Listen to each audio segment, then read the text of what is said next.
Zambia Blog Talk Radio.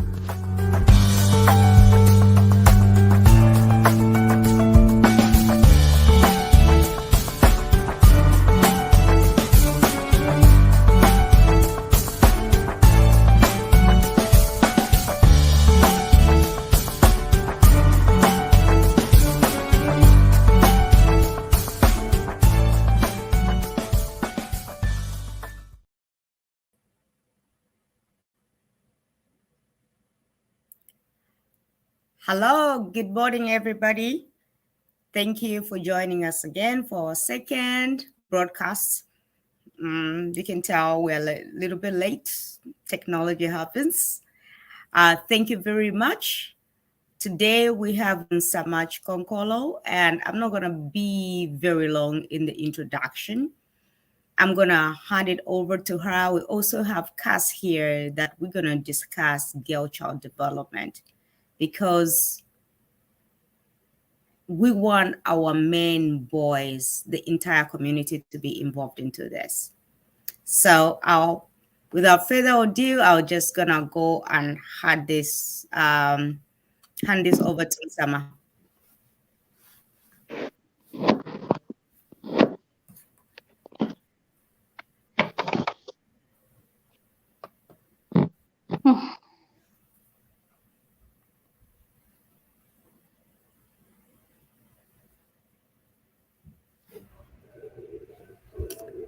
Hi, Madam Mwansa. How are you doing? Hi, Cass. How are you doing? I'm doing great. It's always exciting for me to be on ZBTR TV to discuss various topics. Yeah, so I'm here to join you today and see what we have to talk about. You know what? I am very happy that you have to come to do this, and the very fact that you can even be able to support Girl Child. I've been asked, Girl Child empowerment or women empowerment, is it just about a girl, or is it women issues? There can never be a holistic point of Girl Child without our boys, without our youths, without our men, without the board of directors. There's a saying, an African saying that goes, maybe it's not even African, it takes a village, right? To raise a child. To have you here is really, really powerful. And let's see if we're gonna go to Sama, and he's, like I said earlier on, we're having connective issues. If she I don't know what other people say. If not, we'll hear what she has. She's a powerful woman that has done a lot. She runs a school. She's gone through so much. She runs Inspire in Zambia, yes.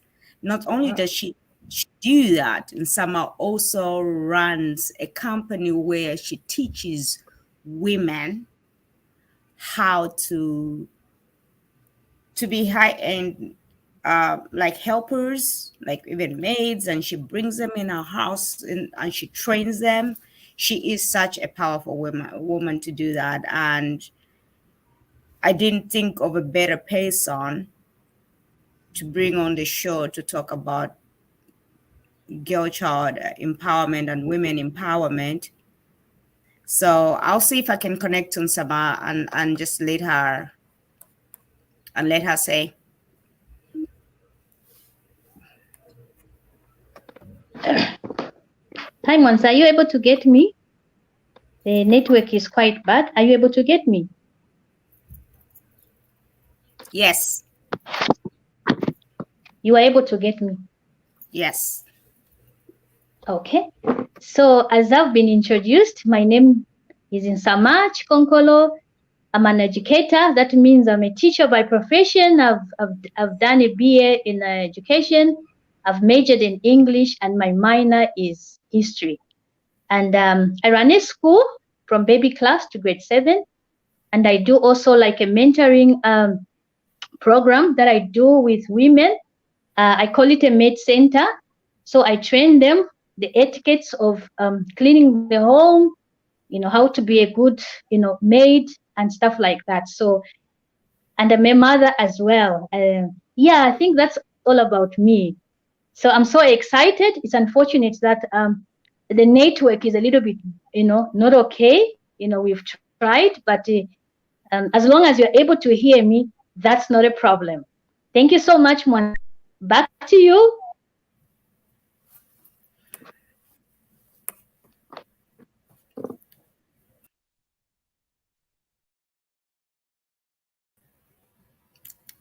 Thank you, Sama, as you've heard what she does and everything that she's able to do.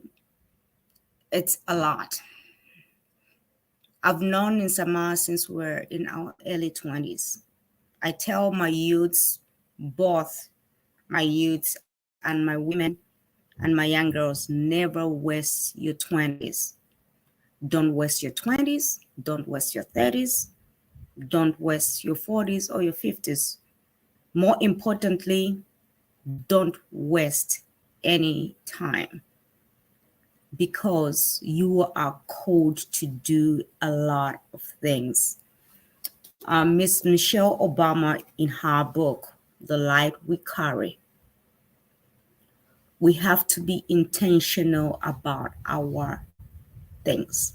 Anything we do, she talks about the power of small things. I've heard women and girls that says, I want to change the world now. And she talks about into this in this book. You cannot change the world this very moment without starting small. Even what we're doing like right now, life, you can't wait for it to be perfect. You saw we had glitches in technology. We've done it. We've broken Zoom before with the Tony Robbins and them. So when life happens, where do you go? You go on. Start small. We have a lot of kids out there. From last week's show, I'm going to share a story. And I've been given consent, by the way. And the only thing that I won't use is the real name. I'll just call her Miss K. Miss K, from last week, the other week's segment, she sent me a story and she says, MPG, by the way, I'm called MPG because Monsa Palangwa God. It's easier to say MPG. I'm known by that. MPG, thank you so much for the story from few weeks ago. I was low. I'm an orphan. Sorry, I'm reading. I'm an orphan. And I was about to end my life or thinking about it. But because I hate Dr. Kudzai and Phoebe and self-love, I am excited about living. This is why we do what we are doing. Telling your story helps another person. Make sure you amplify your story. Tell it, be authentic. Say the truth. You do not know what life is going to save. Like from 2 weeks ago, the first when we launched, this young girl was thinking of ending her life. She was not even on the show. Somebody showed her the show. And then she sent me an inbox and we talked, and then this is the way, the power of a story. It saves a life. It saves a child. Cass, I just want to ask you about that, what I just said. Do you think there's sense in us telling what we tell? Speak your truth. Do somebody need to hear what we have to say?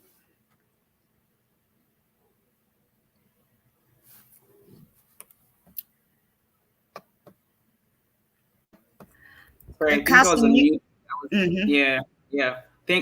Thanks again. I also call you MPG. Yeah, thanks MPG. It is very, very important for us to speak our truths, rather, or in other words, to tell our stories, because that's the only way that we're able to inspire other people, and it also helps us go on, and it helps us move on. For example, if I hear you tell your story, then I'll realize to say that you are also just human. I'll realize to say, oh, so you've been through pain as well, you've been hurt as well, meaning that whatever I'm going through is only temporal, it's not permanent. So it is very amazing and very important that we get to speak our truths in order that we encourage one another and we just make the world better.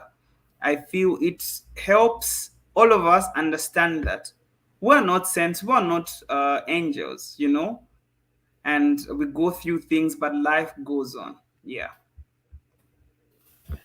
I really like what you just said, because the whole purpose of this, speak your truth, we're all about grassroots. I'm all about grassroots.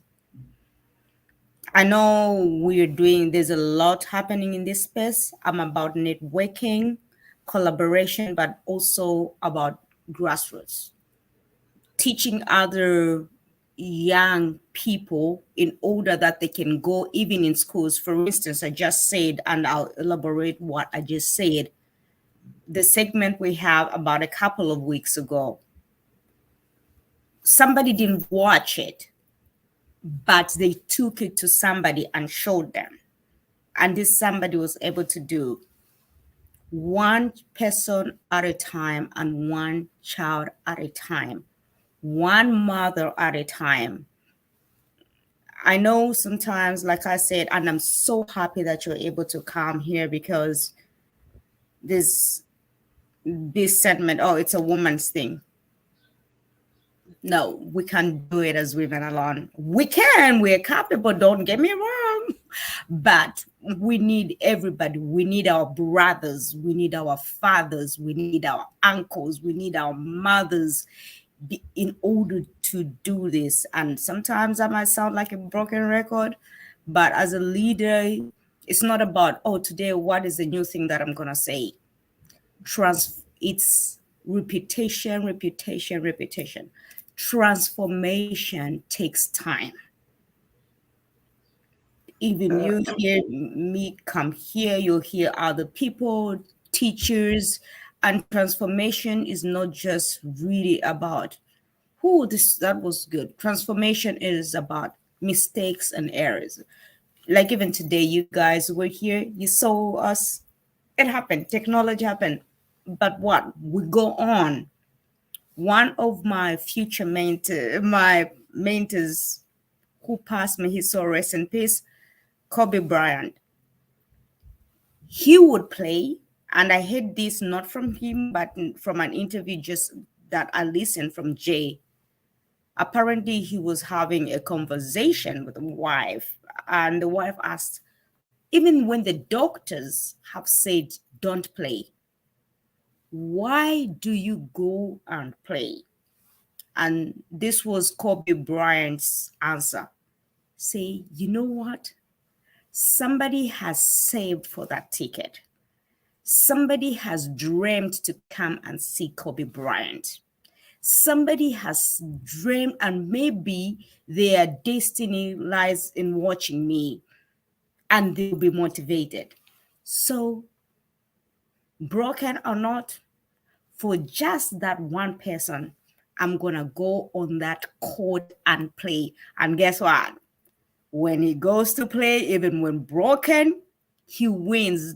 He would say, if you see me in a fight with a bear, pray for the bear.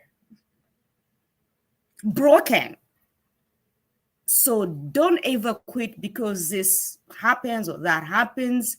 And I'm not saying life is not hard, because your life is very hard, especially my youth. Life is painful. That's it. It's not an excuse. It is now. We're gonna take it to Miss Nsamachi Konkolo. Back to her. Okay, so I guess now you are able to hear me. Yes. Yes. Good, good, good. I wanted to be frustrated. Anyway, once you've already elaborated a lot about a girl child, I am very passionate about a girl child. You know, me being a teacher is like I'm a mentor. So I wanted to just touch on certain topics which I've called like tools of what one should use whenever especially as a woman, you have gone through a certain phase, to say the trauma that you have gone through, that failure, the bankruptcy that you have gone through, it has got nothing to make yourself, become, a person who is always needing to be rescued. You have to be in a place where you are called a restorer, restoration. So as a teacher, I'd laid out, a few tips or a few tools, and to just encourage a girl child, especially because we are doing with, women, we are doing with children that have gone through a lot. And speaking the truth, people don't speak the truth. They're always sugarcoating. They always tell you, oh, just move on. It's like nothing has ever happened. So my main thing, and the reason why I've gotten this passion to teach women and children, is because we want to get back to the roots. Find out, if someone has gone through a trauma, how do we help this person? We can't sugarcoat it. That's reality. This person has gone through this. So I don't know if you wanted me to kind of like lay down those items or those tools that I had.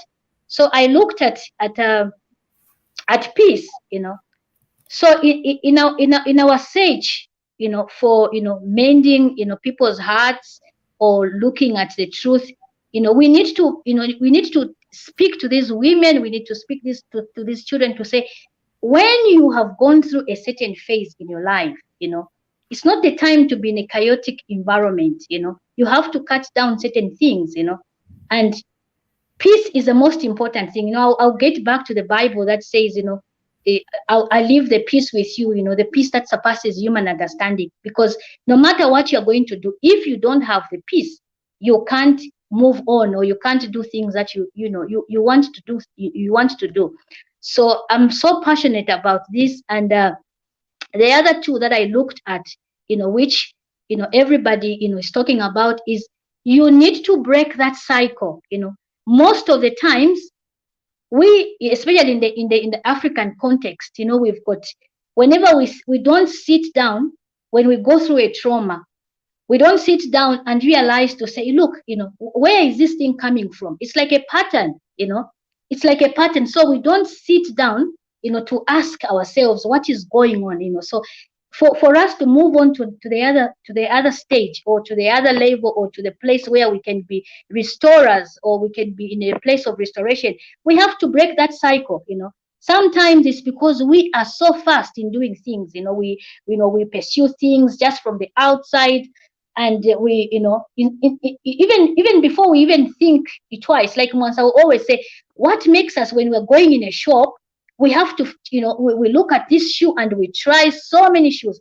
But when it comes to careers, when it comes to relationship, we are so fast, in doing these things, So we don't break that cycle, We find that in families, there are people that marry at 15, and then we start going to these pastors and thinking that they are altars in our family. No, it's because we've not sat down, to find out what has made this cycle to continue. So as women, as we continue to empower women, we need to look at this, this thing of breaking a cycle. It's very important. So even in our children, when they're looking for careers, we need to sit them down, we need to look at the strength of a child, the weakness of a child, and then when you see the strength and the weakness, because even if they're going to do a certain course, 70% of that course, a child needs to do it with closed eyes. If a child is struggling, the 90% is struggling, But you as a parent, because of, you want to, create this status to say my child is, studying medicine, then you will never break the cycle. The other thing is, that I'm so passionate about is positioning yourself, as a woman, as a child. You need to position yourself. I like to quote the scripture from I think that's Chronicles. When Jehoshaphat was faced with this army, what, even when he was crying, he laid in the temple and he cried out. Do you know what answer the Lord gave him? Position yourself, because if you do not position yourself, you will not fight this battle, because this battle is not for you. So as women or children or the youth, we don't like teaching them how to position themselves. We are always looking for the A+ students. We are always looking for those ones who are looking in a certain way. We have not positioned the children's position, and we, even ourselves, we have not positioned ourselves, because once you position yourself, you become a person who's not going to choose things with emotions. And I looked at the other thing, because me, I'm a teacher, so whatever that I lay down, I always have to put it in a context of a teacher. So the other thing is understanding your seasons. This is something that I'm so passionate about, understanding your season. People don't want to understand. People want to look into the neighbor's yard, because even I also believe, I don't know whether I'm speaking to the Christian population or people who believe in Islam and stuff like that. There is a season in everything. I call it, because I'm a Christian, I always say, life is very, very spiritual, because even for a child, when the child is 9 months old, there are certain things that a child can do. You cannot jump this child, you cannot let this child do things that an older child can do. So understanding your season, what is it that is available in that season, because life is an individual thing. So you cannot look into what your neighbor is doing and thinking it's my season. So that's why in the things where it's not in your season, you can do a lot of things. But when you start understanding, I like going to the Bible. When God says the sons of Issachar understood the times and the season that Israel ought to do. Why don't we do that? In our teaching context, we look at what age is this child, and then we teach from the basic of the age of the child. But when it comes to understanding the season, we don't want to understand it, the season. We want to be frustrated. We want to complain. Meanwhile, it's not your season. Some season come as a drought, where financially you are so drained. But in that season, why don't you understand what is it that is available? Like I found out, like, there was a season when I was so financially drained, but in that season, the Lord opened so many doors for me, as in learning. I have been learning. I had to even enroll, pursuing my master's, those that I never even expected, just to enhance my life. So when I looked at what I was going through, I wanted to be frustrated, but I went back to the house of the Lord and sought the Lord and found that, what is this thing, that I'm going through? What is my season, Lord? Because I love that scripture. The Bible says the sons of Issachar understood the times and the season. So we need to go back to the roots. We need to go back to the women and teach them to understand the season, because you can only be 18. And because your neighbor has gotten married, then you want to find every Jim and Jack and you say, this is my husband. So for me, those are the things that I've laid down. As we speak the truth, we as women, let us speak the truth, because if we don't speak the truth, we don't lay down truth, we are going to have a generation of brokenness. We need to end this generation of brokenness. We need to raise children who are able to articulate things, who are able to understand, who are able to be at peace. Having a peaceful environment is very important. Understanding your season is very important. Breaking that cycle. Sometimes you feel like, oh, I've been bewitched. No, you have not understood the patterns of your family. There is desperation to do a lot of things. So I'm passionate as I teach these women, every morning at 7:30, somewhere there are a lot of women in my home, and I teach them, and I teach them from every aspect of life, because I want them. Even if they're broken, I take it from them, because that's how life is, So I think I've done, things that I really needed to talk about, in order for us, when we speak about the truth, that is the truth. We can't raise a generation when we are lying. We can't raise a generation where our only focus is the bedroom. It should never happen like that. Our main focus should never be the bedroom. The bedroom should just be the ice cream, the cream of a cake, But the thing is, we need to go back to the roots, and find out what has made us to be in this position. So I think for me, I think that's all I could say, unless if Mansa has anything else to tell me. Thank you, Mansa. Oh, wow. Nsama, I hope you can hear me, but this is beautiful. I was writing notes. I love writing notes. Going fast, you and me, we've talked about this so many times. We go into Nordstrom, into Burlington. We try on a lot of shoes. And just to get that one pair of shoe, right? But even choosing a husband, the first one, like you said, everyone that comes along, that is my husband. And the reason why I want to bring up this question is because I'll go back to this book again. I'm sure I'm reading this book, and when I get a chance, hopefully we can have our former first lady, help us with many copies of this. Yes. She goes, and this is just my belief, she teaches her kids, listen, be self-reliant before you can even go and think of getting a husband. But for us sometimes, and this is what I'm going back to, is to the grassroots, right? Where after birth, school, the next thing, grade 12, and then the next thing, or even just college, it's marriage. What's the problem? There's a problem with that. You don't even know yourself. We're so fast in getting married, but yet we take... even when you're buying a house, like here, you go to so many houses just to pick one. But a marriage, it's supposed to be for a lifetime. You just see it the first time, like, yep, that's the thing. What can we teach our girls? Because it's excellence at the basics. If we do not lay down the foundation, even if we teach what we teach when going to get married, it won't work at the end of the day. What do you say to that? Yeah. So thank you so much, Mansa.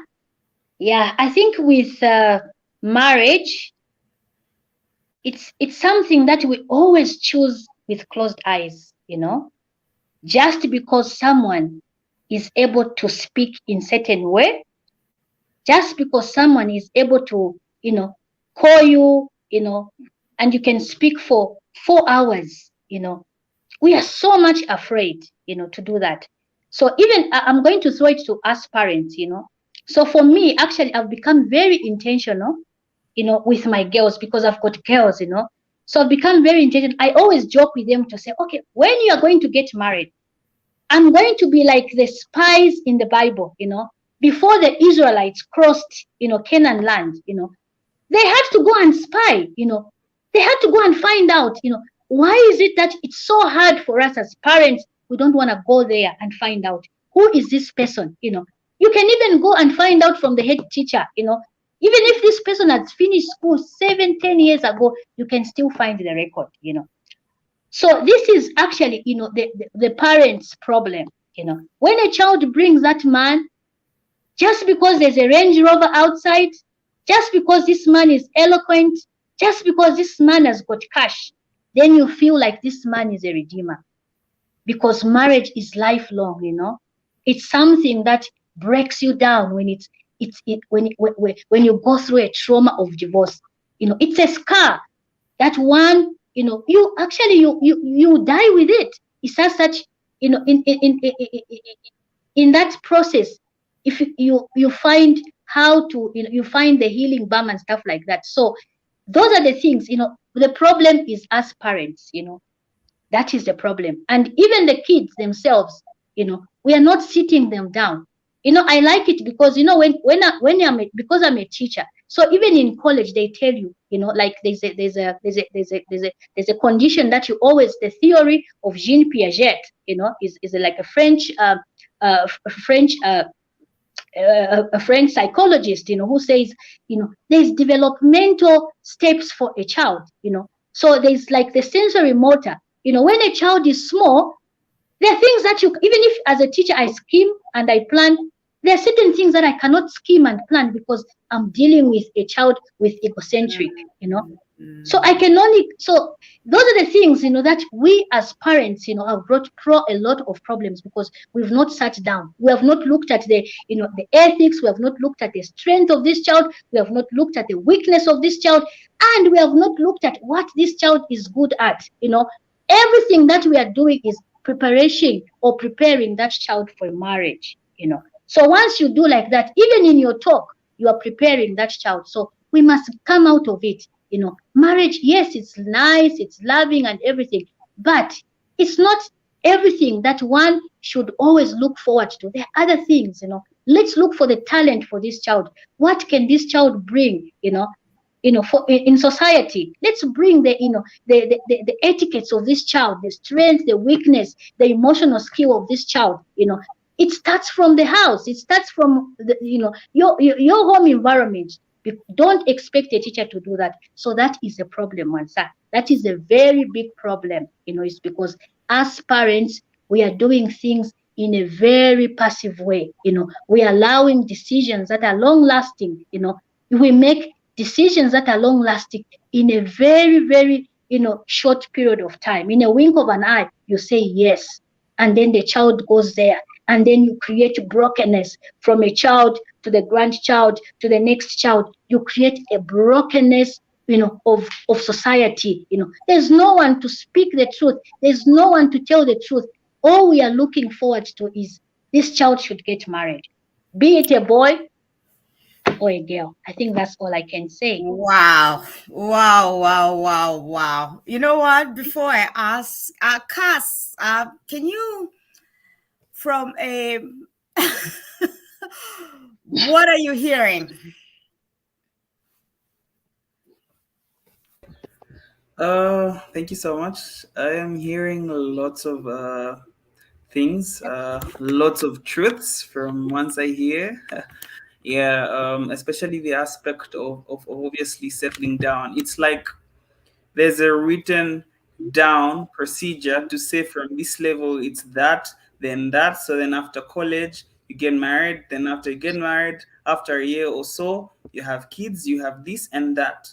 And like once alluded to, there's no time to like find yourself, especially as a young person. Try out one or two things. Maybe I was just forced into becoming a medical doctor. That's not really what I want. So now imagine in a scenario where I have rushed into marriage, then along the way, I discover that this is actually not even my passion. My root is elsewhere.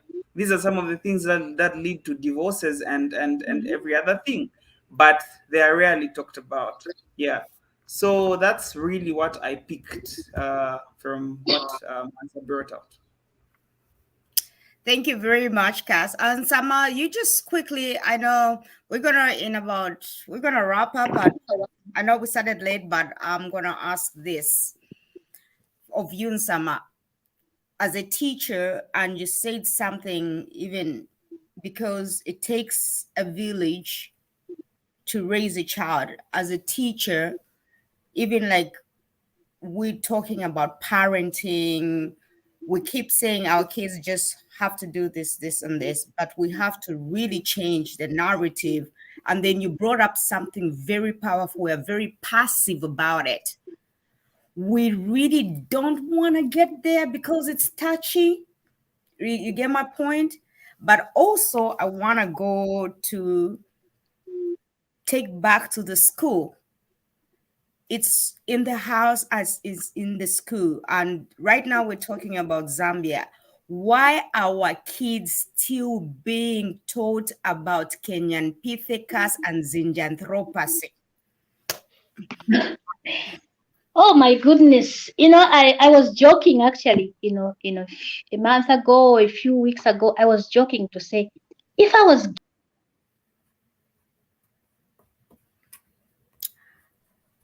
looks like I'm thrown out. Okay. So if I said, if I was given an opportunity to be the Minister of Education, I don't even want to be paid. I just want to volunteer, I would turn the syllabus and the curriculum upside down, I will infuse in those things, because surely, the other day, I was, I was teaching actually the grade 7s, when I went into their class, there's not much, that prepares a child, apart from the academic content, So for me as a teacher, I always first, before I even introduce a topic, I first have to speak to them about, life.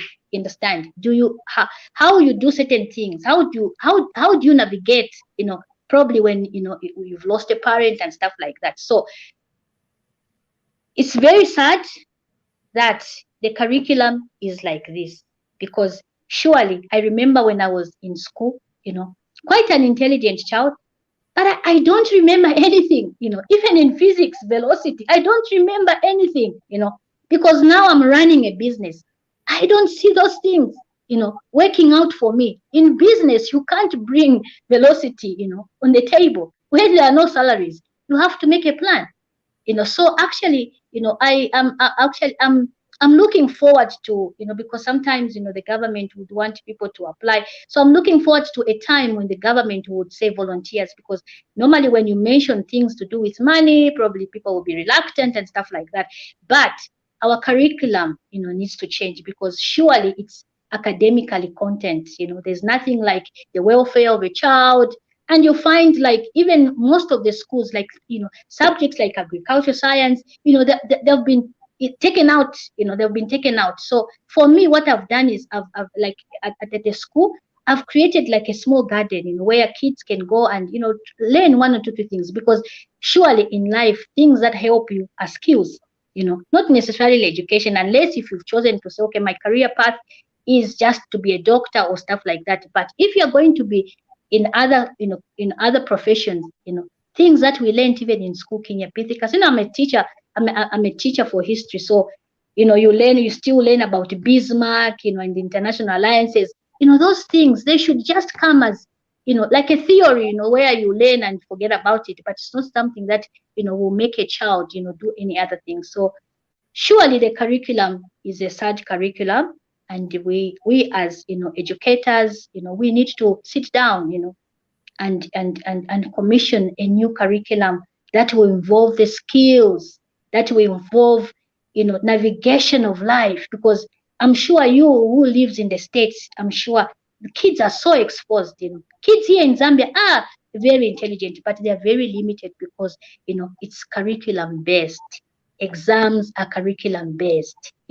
Everything that you have to write at the end of your whatever that you are doing, it has to be curriculum based. It's not so much of general knowledge, not so much of the skill that you find in life. Yes. So really, it's a very sad curriculum. It's nice, but it's very sad, and we need just to change. We need to change it. We need to stand up and just, have this curriculum change.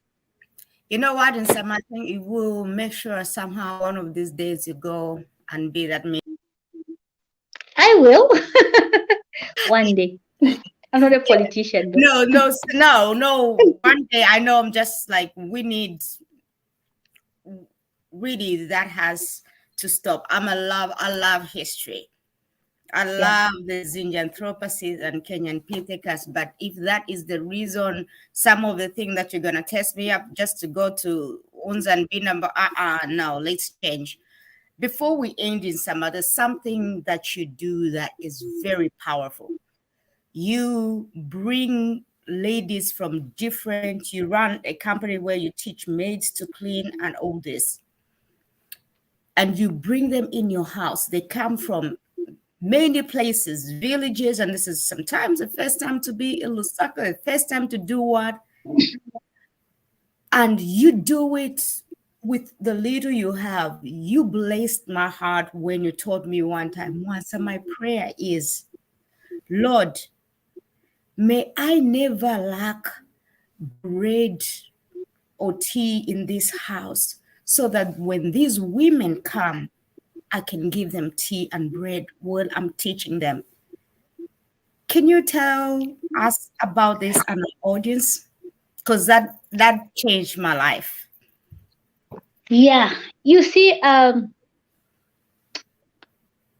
is the way I discovered actually that I had, a passion for people.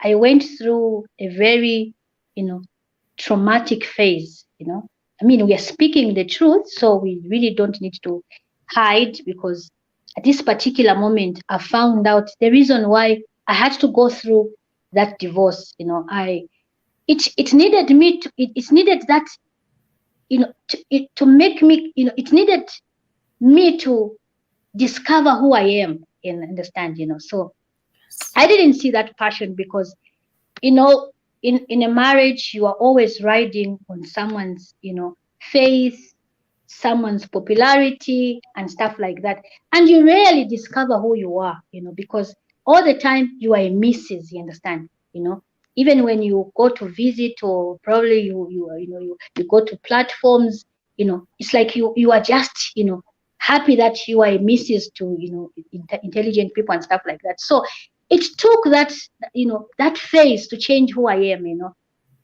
I discovered that I had a passion, for people.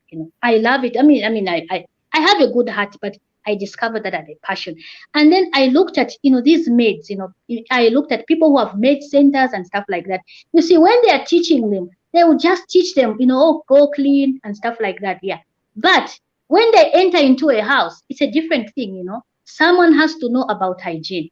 Someone has to know about chemicals. Someone has to know, how to make a bed, So, coming from a background where I worked on the ship, I worked in housekeeping, so I had a lot of experience. So what I did is, with the basic knowledge of a teacher, I skimmed, skim your work, So I skimmed that's it, I looked at the syllabus. I created like a syllabus. Then I said, these people, what about if they had to go to State House, to work? Because I'm not scouting, for them to go into, a 2-bedroom house, 1-bedroom house. No, I want them to go and experience what State House is. So even in my schemes of work, I had to scheme it in the way where someone is able to get that job, So I went flat out, I had a meeting with people in Bowlen, I brought them and stuff like that. And then in my search for people, I started receiving people from as far as Chinsali, My home is so filled, and I've got great children who have really, accommodated these people, Sometimes I don't even come to work at the school, but I'm so passionate, about these women, So anyway, these women, I get them from, Chinsali, as far as Mansa, and I've just created a room for them, So I have schemed this so that at the end of that course, whether they're going to be at my home, like I said, my prayer is, I hate it when I wake up in the morning and I don't have that bread. So it's my prayer. I always ask the Lord, because you see how excited these women are when you just prepare tea for them. So in my home, there's always bread. Bread should never be a thing that should be absent, because where they're coming from, Mwansa, they have got stories that you can shed tears. In the villages, they have never even known what a TV is. They have never known what handy is, Ajax is. So I began from there. I taught them. I had women who would say, "Oh, I was divorced because I've never gone to school." Immediately, my husband. I said, divorce doesn't just happen to the people who are illiterate. Even for those ones who have master degrees, people like us, educated, who sit in the boardroom, things like this happen, but that does not mean you are a worst in life. That means there's a journey that God is going to offload for you. So I bring these women, and they spent 2 weeks, 3 weeks in my home. My home is so filled with laughter. My home is so filled with, with the presence of God, because at the end of it, when a client comes, and picks up this person, there are moments where I see this person doesn't even have underwear. And those are the things that at the end of it, when I see this person has got a client, I have to find, so that when they are going there, they should have something, clothes. I make sure that their hair is done using my own resources. And the hair is done. And then I receive these phone calls from my clients and say, the person that you brought is like an angel. Then I give myself a thumbs up and say, you know what? I have done it. In the house of the Lord, I've done it. This is why this is the whole essence of being a human being, is to get someone out there who has never known what Ajax is. Because you're going to give this villager Ajax. They'll put it at sugar. They'll make tea for this child. And, you create a murderer, and you don't want your girl to be jailed. So you need to go there. So those are the things that we need, as a society, as women, to, get to the grassroots. It's not just about the office. I hate it when I'm 100% in the office. There's nothing in the office. There's a lot to do. There are women. Sama, we have so many comments. Like people are saying, I'll just quickly read some because we're running out of time. But wow, I'm inspired. And Sama, you keep it real. You are so amazing. And I'm just reading the comments, and I'm laughing about the Ajax. You take the Ajax and you put it in the sugar, but you don't know what you don't know. Yes. It's the truth. Oh, yes. This person has never seen it. Unless you are taught. Even the Bible, what does the Bible say? That's why you and me are so big on teaching. Yeah. How will they know unless they've been taught? Yes. How will they know unless they've been taught? And then, like, I'll keep coming back to this book, and everybody, please, and we'll get one of these days. We'll have Miss Michelle Obama come on, speak the truth, and it will be soon. Trust me, if you know anything about me. And some people are saying well articulated. And the reason why I bring up is being intentional. Be intentional about what we teach our kids from the grassroots. Excellence at the basics. And we don't have to go to major conferences, one person at a time. Like the from we go about just one person at a time. Sometimes you wait to be big. Oh, so that I have money, I have this. You only pray for bread and tea in your house, and to say not to say that you don't have, but sometimes that's all it takes. What is your Calcutta? Find your Calcutta. Kulilanda, some of us live in from Lilanda. That place made the woman that I am.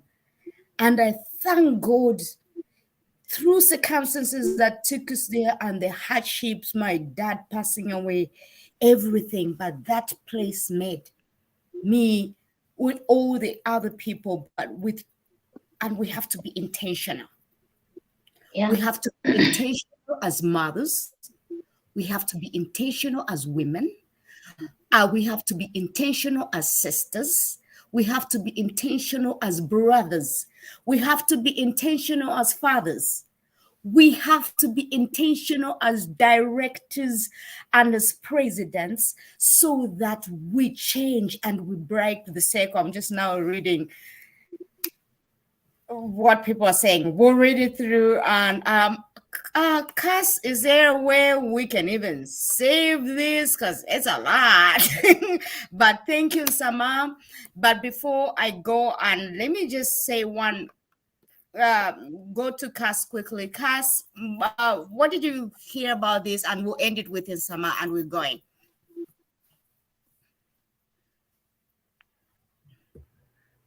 Thank you so much. An amazing discussion. Definitely speaking our truths.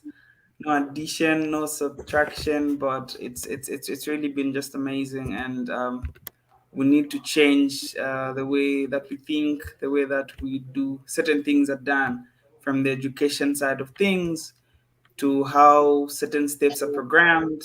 Yeah. So yeah, but an amazing discussion all in all. Thank you, Nsama, for coming through. Thank you, thank you, thank you. Nsama will be Monsa, happy. did you? Yes. Sorry. Did you want me to say something? Okay. Yes, So like I promised, yes, I promised you before you end the show. Because I'm a teacher, I needed to read something for the people, for the women out there. I needed to encourage them, so that I bring that tenacity, that talent that they have. So can I go ahead and just read out? Yes. Okay, so in my conclusion, when you're teaching, there's always a conclusion. I love it when I'm concluding a lesson. It's passionate. Okay, so I said, get up, just do and face the lesson. That God has given you. It's not a waste to have a scar, because out of a scar, there is a tool that you can use to navigate in life. The Hebrew women. The clever Hebrew women, they were so clever. They made sure that even before the Egyptians could come, a woman has already given birth. So you don't need to fear trauma. Trauma comes. Bemba, we say, umulandumume, you understand? Nechikwanka bachimwena kumampalanya. So woman, don't give up. You've got talent. Out of a situation that I've gone through, I never knew I could sit in the boardroom. I never knew I could sit with the managing director and do my own projection for the 12 months, 3 months. It was out of that situation because I knew that I didn't have any other help. So woman, you are capable, you are smart, you are intelligent, even from your weakness, you can do a lot. I remember in Judges, God found, Gideon at his worst, point. He said, no, I am just, a person that comes from a weaker family, but it's from the weakness that you have. It is from the scar that we have, You use it to preserve the generation to come, We don't need to cry the loudest cry. We don't need to mourn the loudest mourn. We need to find truth in whatever trauma, in whatever failure that we have gone through. So woman, you are smart.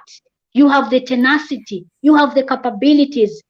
Physical aspects of life don't define you. You can be short, you can be tall, but what is inside you is a greatness. There is a lioness in you. There's a word of God in you. There's a ministry in you. There are women out there, waiting. You need to preserve this generation. So thank you, woman of God. Thank you so much. And thank you, Mansa. I am so happy and delighted. Thank you. Wow. Okay. I even have to think how to even Cass, can you get me to ask all three on this? Okay, there we go. I had to think there, right? So, Nsama, thank you very much. I know